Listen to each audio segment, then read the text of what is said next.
This morning, we're fortunate to have with us Bishop Sally Dyck. Bishop, thank you very much for the wonderful message you gave us this morning. Thank you. It's a privilege to be here.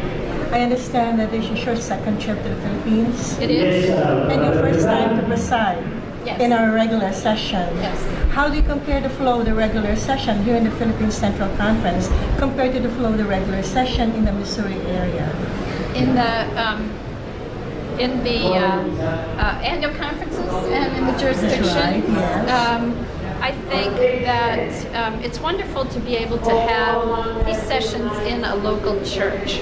And I know that must be a tremendous work for all the people who come together to do that in this local church. But it gives a spirit to it. And throughout the handbook and the rules, it talks about this whole process of being a spiritual exercise. And so when you're actually in a church doing this work, you're reminded that it is a spiritual exercise. Before you presided in the regular session, were you given a background information that the Philippines Central Conference went through a certain leadership crisis in the past? Yes, I was knowledgeable about the leadership crisis. My first trip was to the Philippines during that time, and we had hoped that we would be able to intervene in a significant way. And so I was aware of that leadership crisis before I came.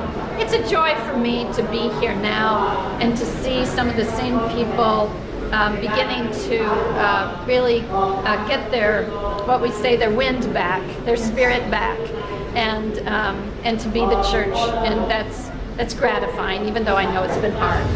As a bishop who presides in your annual conferences in the Missouri area, how did you compare your leadership style there with that of what you use here in the Philippines? I think the style is pretty much the same, and it's much more similar to when one has to preside a general conference.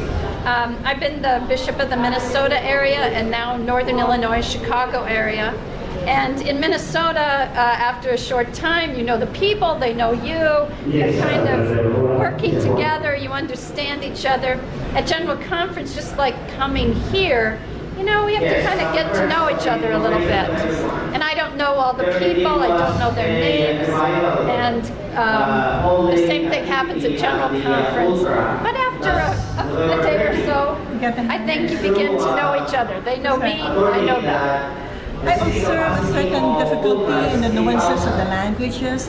Like, for instance, the Filipinos were saying something and you interpreted it in a different way. So I wonder how you were able to overcome that kind of cultural language differences. I doubt I have overcome it, but I think both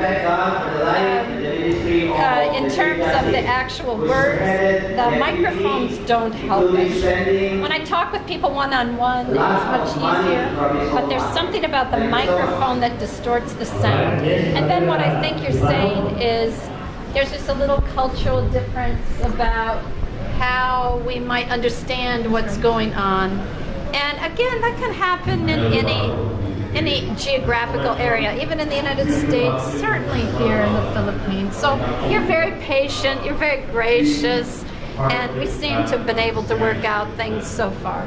Because I also really appreciated how you focused on the holy conferencing, coming to an area that is still, you know, really, really raw hurt or pain in our hearts, and into our leadership crisis that mentioned before. And you focused on the holy conference, and at least put a dent on passionate, raw emotions of the members here, the delegates here. I think that's, you know, you have had a painful leadership crisis that has affected the church.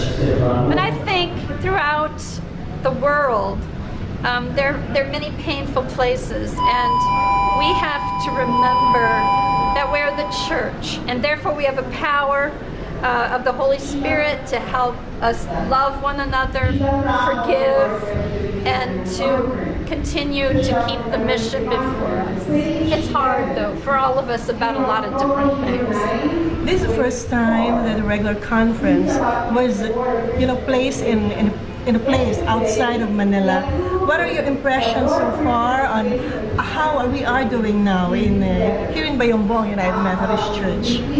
Well, I'm really glad it's up here because it gave me the opportunity to be outside of Manila and to be able to see the countryside, the way people live outside of Manila, and then to be here in the midst of this town and to see the church in action. It is a tremendous witness to the strength of the church, particularly its laity, that this church in its region can host this many people in this town. On a personal matter, we were informed that you run 25 miles per day, at least No, every not a day. day. Not every I day. run every day, yes. Not every day, okay. How are you able to do that? Were you able to do that here in the Philippines? Well, I like to travel light, and I wasn't sure that I would be able to run at all, so I didn't bring my running clothes. But this morning, I walked for 35 minutes, and I collected a few people along the way, and so they walked with me, and it's just great to be outside. I think the weather is wonderful here, and to be with one another in nature, see the flowers, the monkeys, there's some monkeys along the way, and to be in God's creation. And that's how I prepare to preach too.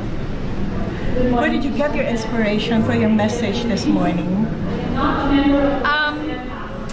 I just think that I become more and more aware of how important everybody, every lay person in this church is to sharing the gospel of Jesus Christ. And at least in our area, sometimes the focus has been on clergy. Clergy have an important role, and the laity will be strengthened as the clergy help them to find their congregations and to care for their congregations wherever they are. What is your hope for the Philippine Central Conference, or your prayer for the Philippine Central Conference? Well, I'm praying you're going to elect 3 bishops soon. But beyond that, my hope is that you will experience healing, forgiveness, that will be a strength to you. And you will understand how much through the power of the Spirit you're able to overcome even that kind of adversity and be strong and to have a strong witness, and that people around you will say, look at those United Methodists, look what they can do, look what they've been through, and then look at how loving they are and how spirited they are and how forgiving they are. How was the reception of the Filipinos to you as a lady bishop? We haven't had a lady bishop yet here in the Philippines. Yes, who knows? Oh, people have been wonderful and very warm and receiving. I've met a number of people in the Philippines Central Conferences over the years, and it's been a joy to see them again. But then they know 10 other people that now I feel like they're my friends too. Do you think we are ready for a lady bishop? Oh, I know the Philippines is ready. It's just up to you as to when and how you're going to do that. Any other words, last words for us? Well, I just want to ask God's blessing upon the Philippines and the United Methodist Witness here. You have a wonderful history. I read your history book before I came, and I was impressed with so many ways that the Filipinos have cared for the sick, and how they've continued to teach and train laity and clergy and send clergy for training so that congregations can be strengthened. And they've stood for justice, and they continue, the United Methodists here continue to stand for justice even when it has caused there to be martyrs of the faith, as people have sought to make sure there are human rights for others. I've been very impressed with that story, and I know the story goes on. Thank you very much. Thank you. It's an honor to Great to meet you. intro. Thank you very much.